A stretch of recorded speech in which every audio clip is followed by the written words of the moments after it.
శ్రీ సాయినాథాయ నమః. శ్రీ సాయి సచ్చరిత్రం 11వ అధ్యాయం. సగుణ బ్రహ్మ స్వరూపమే సాయిబాబా. డాక్టర్ పండితుని పూజ. హాజీ సిద్దిక్ ఫాల్కే. పంచభూతములు బాబా స్వాధీనం. సగుణ బ్రహ్మ స్వరూపమే సాయిబాబా. భగవంతుడు లేదా బ్రహ్మము రెండు విధములుగా నవతరింపవచ్చును. నిర్గుణ స్వరూపం, సగుణ స్వరూపం. నిర్గుణ స్వరూపం నాకు ఆకారం లేదు, సగుణ స్వరూపం నాకు ఆకారం లేదు. రెండును పరబ్రహ్మం యొక్క స్వరూపంలే. మొదటి దానిని కొందరు ధ్యానింతురు, రెండవ దానిని కొందరు పూజింతురు. భగవద్గీత 12వ అధ్యాయంలో సగుణ స్వరూపమును పూజించుటయే సులభమని కలదు. కావున దానిని అనుసరించవచ్చునని కొందరు. మనుష్యుడు ఆకారం కలిగి ఉన్నాడు కావున సహజముగా భగవంతుని కూడా ఆకారంతో సగుణ స్వరూపుడని భావించి పూజించుట సులభం. కొంతకాలం వరకు సగుణ స్వరూపమగు బ్రహ్మమును పూజించినా గాని మన భక్తి ప్రేమలు వృద్ధి చెందవు. క్రమముగా ఆ భక్తి నిర్గుణ స్వరూపముగా పరబ్రహ్మోపాసనకు దారితీను. విగ్రహం, యజ్ఞవేదిక, అగ్ని, వెలుతురు, సూర్యుడు, నీరు, బ్రహ్మము ఈ ఏడును పూజనీయములు. కానీ సద్గురువు వీని అన్నిటికంటే సత్కృష్టుడు. అట్టి సద్గురుడనైన సాయినాథుని మనమున ధ్యానించదం గాక. వారు రూపుదాల్చిన వైరాగ్యం, నిజభక్తులకు విశ్రాంతి ధామం. వారి వాక్కులయందు మనకు గల భక్తియే యాసనముగా మన కోరికలన్నీ విసర్జించుటయే పూజా సంకల్పంగా చేసి వారిని ఉపాసింతుముగాక. కొందరు సాయిబాబా యొక్క భగవద్భక్తుడు అనేదరు, కొందరు మహాభగవంతుడందరు.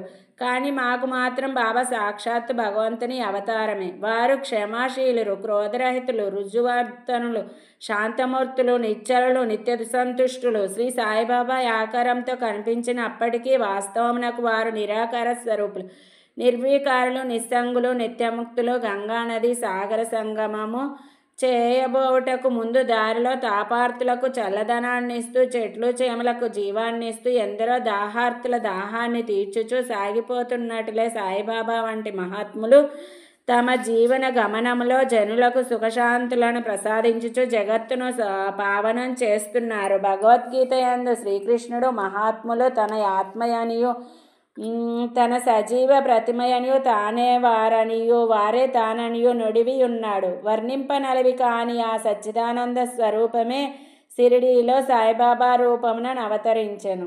శృతులు బ్రహ్మమును ఆనంద స్వరూపంగా వర్ణించుచున్నవి. ఈ సంగతి పుస్తకములందు చదువుచున్నాము. కానీ భక్తులు ఈ ఆనంద స్వరూపమును షిరిడీలో అనుభవించిరి. సర్వమునకు ఆధారభూతమగు బాబా ఉపాధి రహితుడు. వారు తమ యాసనం కొరకు ఒక గోనె సంచిని ఉపయోగించేది వారు. భక్తులు దానిపై చిన్న పరుపును వేసి ఆనుకొనుటకు చిన్న బాలేసును సమకూర్చిరి. బాబా తన భక్తుల కోరికను మన్నించి వారి వారి భావాన్ని అనుసరించి తనను పూజించుటకెట్టి అభ్యంతరము చూపకుండెను. కొందరు చామరలతోనూ కొందరు విసనకర్రలతోనూ విసురుచుండిరి. కొందరు సంగీత వాద్యములను మ్రోగించుచుండిరి. కొందరు వారికి ఆజ్ఞాపాదములను సమర్పించుచుండిరి. కొందరు వారికి చందనము అత్తరు పూయుచుండిరి. కొందరు తాంబూలములు సమర్పించుచుండిరి. కొందరు నైవేద్యం సమర్పించుచుండిరి. షిరిడీలో నివసించుచున్నట్లు కనిపించినప్పటికీ వారు సర్వాంతర్యామి. ఎక్కడ చూచినను వారే ఉండువారు. భక్తులు బాబా యొక్క సర్వాంతర్యామిత్వమును ప్రతిరోజు అనుభవించుచుండేది వారు. సర్వాంతర్యామి సద్గురుమూర్తికి మా వినయపూర్వక సాష్టాంగ నమస్కారములు. డాక్టర్ పండితుని పూజ. తాత్యా సాహెబ్ నోల్కర్ మిత్రుడైన డాక్టర్ పండిత్ ఒకసారి బాబా దర్శనంకై షిరిడీ వచ్చెను. బాబాకు నమస్కరించిన పిమ్మట మసీదులో కొంతసేపు కూర్చుండెను. అతనిని దాదాభట్ కేల్కర్ వద్దకు పొమ్మని బాబా చెప్పాను. డాక్టర్ పండిత్ అటులనే దాదాభట్ వద్దకు పోయాను. దాదాభట్ అతనిని సగౌరవంగా ఆహ్వానించెను. బాబాను పూజించుటకై పూజా సామగ్రి పల్లెనంతో దాదాభట్ మసీదుకు వచ్చెను. డాక్టర్ పండిత్ కూడా అతనిని అనుసరించెను. దాదాభట్ బాబాను పూజించెను. అంతకు మునుపు ఎవ్వరునూ బాబా నుదుటిపై చందనం పూయటకు సాహసించలేదు. ఒక్క మహాల్సాపతి మాత్రమే బాబా కంఠమునకు చందనం పూయుచుండెను. కానీ ఈ అమాయక భక్తుడకు డాక్టర్ పండిత్ దాదాభట్ యొక్క పూజా పల్లెరం నుండి చందనం తీసుకొని బాబా నుదుటిపై త్రిపుండ్రాకారముగా వ్రాసెను.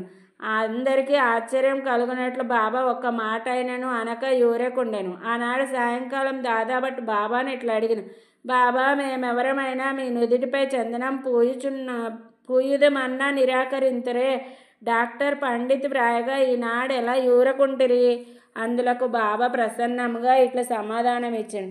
నేనొక ముసల్మానునని, తానొక సద్బ్రాహ్మణుడనని, ఒక మహమ్మదీని పూజించడం ద్వారా తాను మైలపడిపోదుననే దురభిమానం లేకుండా అతడు నాలో తన గురువును భావించుకొని అట్లు చేసెను.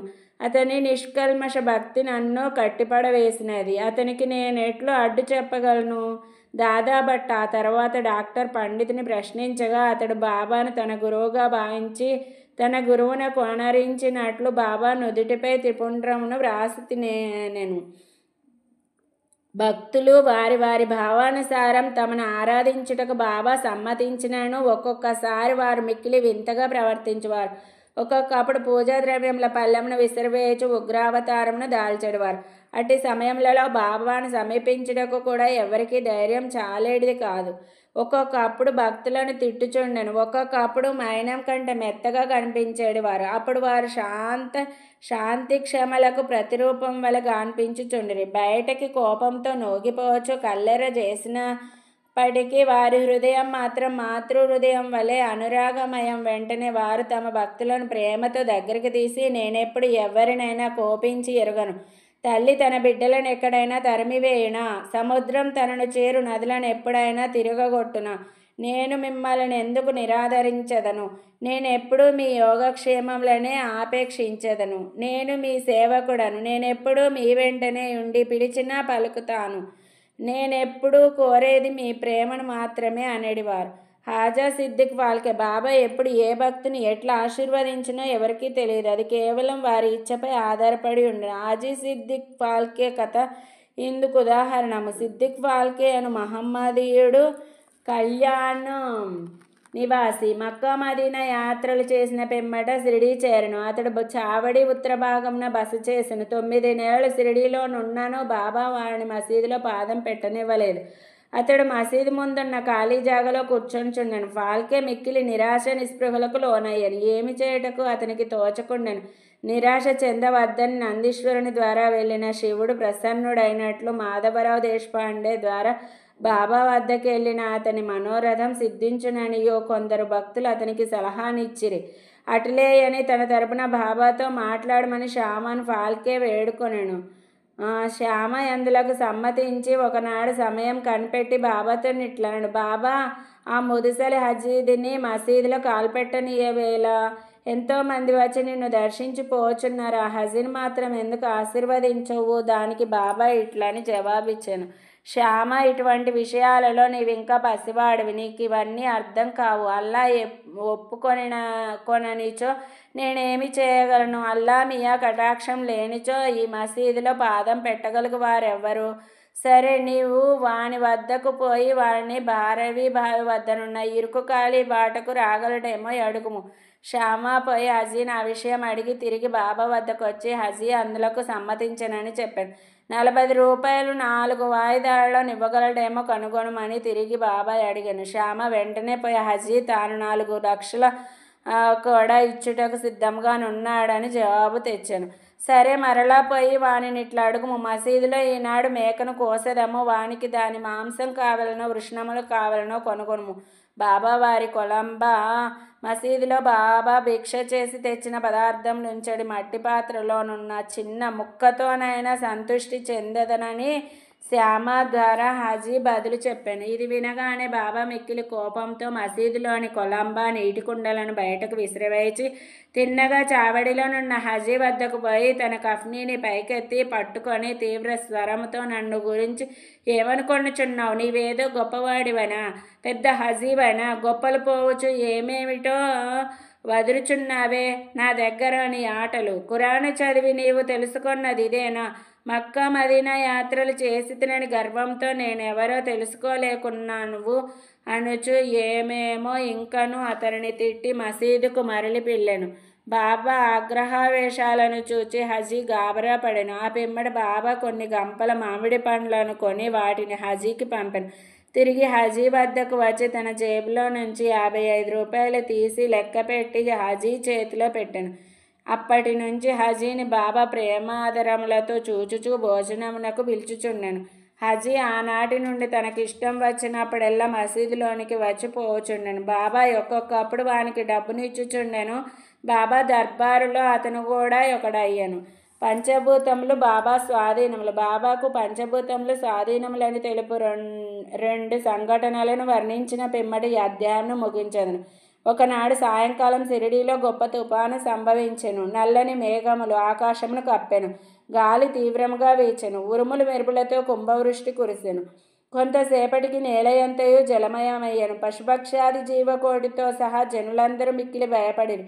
షిరిడీ గ్రామంలో కొలువై ఉన్న శని, శివపార్వతులు, మారుతి, ఖండోబా మొదలైన దేవతలు ఎవ్వరూ వారిని కొనలేదు. కావున వారందరూ మసీదుకొచ్చి బాబాను శరణుజొచ్చిరి. తుఫాను ఆపివేయుడని బాబాను వేడుకొనిరి. ఆపదలోనున్న జనులను చూచి బాబా మనస్సు కరిగిన వారు బయటకు వచ్చి మసీదు అంచున నిలబడి బిగ్గరగా, ఆగు, నీ తీవ్రతను తగ్గించు, నెమ్మదించుమని గర్జించిరి.